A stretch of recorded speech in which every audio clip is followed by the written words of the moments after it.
Hi, welcome to Luxury in Moderation, where we appreciate the finer things in life without going overboard. If you're new here, welcome. My name is Joanne, and today's video is going to be a little bit of a rambly rant because I don't know exactly what I'm going to say yet, but it's just some things that I wanted to get off my chest. So, this video is going to cover two topics.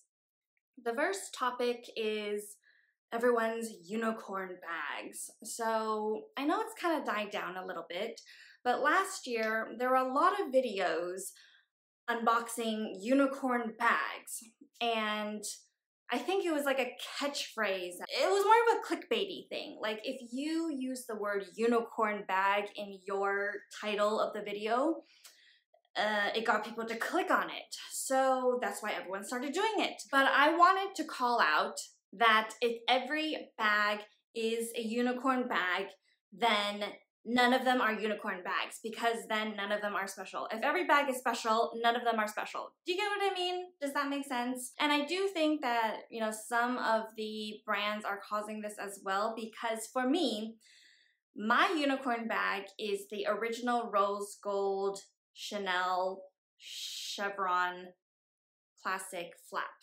And I'm sure a lot of you guys know what I'm talking about. If not, I will put up a picture. This bag is truly a unicorn. I think it is absolutely gorgeous. But Chanel knows this as well. Chanel knows that we love this bag. So they started putting out a ton of iridescent colored bags last year. And Louis Vuitton started putting out a ton of iridescent colored bags. So they saw how popular that colorway was, and they produced more of them. So then that kind of makes the original one a little bit less special, because it's not the only iridescent bag out there. Now it's special in the sense that it was the first iridescent bag, but not the only. So for me, I'm like, okay, maybe the brands are a little bit to blame for this as well, because they're obviously feeding us, all these special looking bags that, it is an interesting colorway. It is really, I don't know how they make that kind of leather shine like that, but it is very unique. However, I'm just against the fact that everyone is calling their bag a unicorn bag, because it's just not true. Like, every bag cannot be a unicorn bag, and we can't obviously all get together and decide, okay, that's the one unicorn bag out there, or maybe it's the 5 unicorn bags out there. So everyone just decided to call their bag the unicorn bag, and after a while it got very tiring to see, and also kind of disappointing, because, I clicked on some of those videos in the beginning and I was like, oh, it's just a regular bag.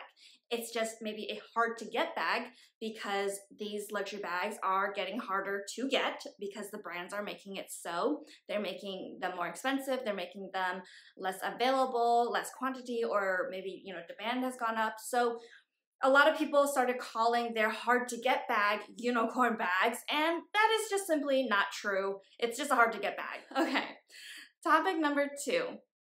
Everyone is using the word luxury way too much. And I think it is kind of going into what we're seeing now, which is everyone's like, oh, what's quiet luxury? Oh, luxury YouTube is dying. Like, oh, people don't want luxury anymore. And that's because this luxury culture and this luxury speak, I think, is because it's gone too ubiquitous, because everyone is talking about, oh, luxury this and luxury that, and like every time there's a new brand that comes out that makes leather handbags, they're like, ooh, this is the new luxury handbag. And that is simply not true as well. Why? I'm very old school, and I learned and I studied luxury culture and how to do luxury marketing in school. And one of the definitions of a luxury brand is that it takes time to be labeled a luxury brand, which makes luxury handbags or luxury timepieces or luxury fine jewelry pieces. You can't just make a brand in a day, and even though it is very high quality, using precious materials, using lots of craftsmanship, and having a ton of quality control, and only making a few of them so that it's not mass market, even if you had all of these qualities, You can't just call something luxury when it is a year old, when it is 2 years old, 5 years old. After you get to, about 10 years old as a brand and you have been consistently good quality and other people have deemed you worthy, as in customers are like, okay, yeah, that's good quality, can you start to be called luxury?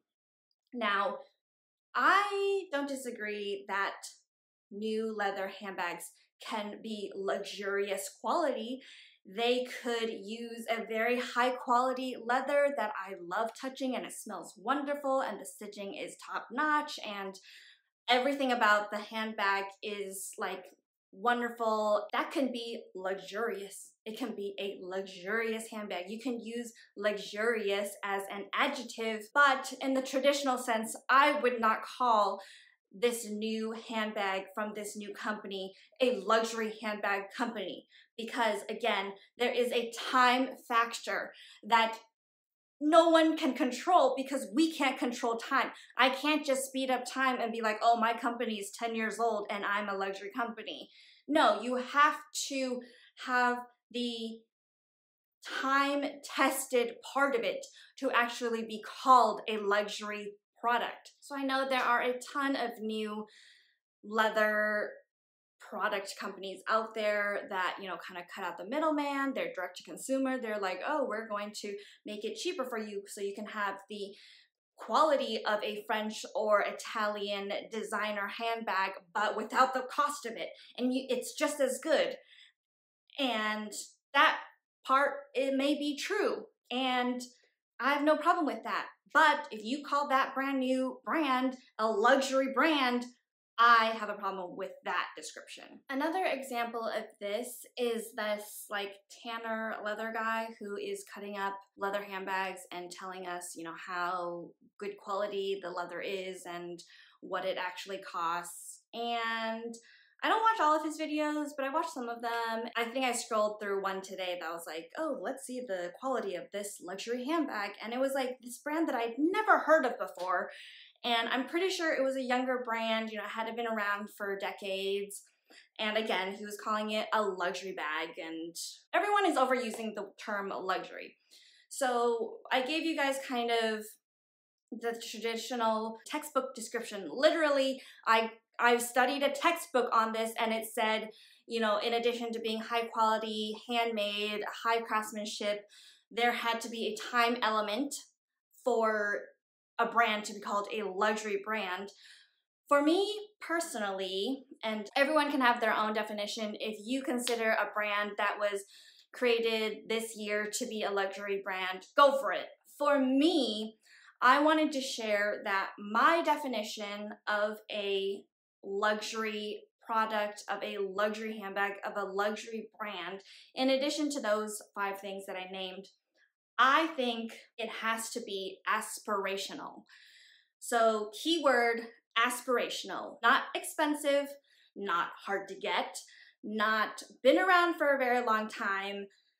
So for me, I put an extra definition on luxury. And the way that I can best describe this aspirational piece is because of the brand Dulo. So sorry, I'm definitely butchering this brand, but this brand, which I'll put up here, it's been around for a very long time. And the only reason I know about this brand is because of, that luxury brand triangle that's been going around. So like there's a hierarchy to luxury brand, and at the bottom there's brands like Michael Kors, and then you work your way up and then you get to brands like YSL, Gucci, Bottega Veneta. At the top is usually Hermes. For me, I have Chanel and then I have Louis Vuitton. So for me, those are the top 3. But I saw on this hierarchy that there's this brand called Delu, and I did my research and I was like, what is that? I've never heard of it before. And they've been making leather handbags for a very, very long time for the royal family of some monarchy. And I was like, okay, great. That probably means that it's very good quality because these royal families aren't going to just accept some leather bag that's going to fall apart after wearing it for like 5 times. So I've never experienced the brand myself, but you know, I'm pretty sure they have good quality. For me though, it's still not a luxury brand, even though it has good quality. I'm sure it's not cheap and it's been around for a very long time because I had never heard about it before. So if I hadn't heard about something, how can I want it? How can I aspire to have it? And you know, maybe that's just because for me, you know, my world is this big. Everyone has different size worlds and I had never been exposed to this brand before. But that's why you have luxury brands investing in marketing, spending lots of money on getting the awareness of their brand out, and also using celebrities, using now influencers, which are today's celebrities. Because again, if you hadn't heard about something, you haven't seen someone that you admire carrying this bag, how are you going to want that thing? That thing is just buried in a secret corner cave in the world, and no one is ever going to want to pay you more money to have it because they want to emulate this wonderful luxurious lifestyle. For example, Hermes have been using celebrities since the start. You know, that's how the Birkin bag came about, named after Jane Birkin. Celebrities using their bag and promoting their lifestyle has been part of their formula from the beginning. So I'm not mad that they give special treatment to influencers. It's part of their formula. If you don't see it on an influencer that you love to see, then how are you going to want their bag? Celebrity is one way to get your name out there, and it is one way to get the other people to aspire to be like that celebrity. So if I'm not wanting something because I don't even know that it exists, for me that thing is not luxurious because I don't want it. So in addition to just putting it out there that we are all using the term luxury way too much in situations and brands and products that don't deserve to be called luxury, I also just wanted to share that for me, aspirational is the key word. Everyone can have their own definition and own opinions. I would love to hear what yours is, what makes something luxury to you. So share your thoughts in the comments below. I would love to hear it. And if you like this video, please remember to like, subscribe, and hit the notification bell. Thank you so much for spending your time with me. I really appreciate it. And I will see you in the next video. Bye!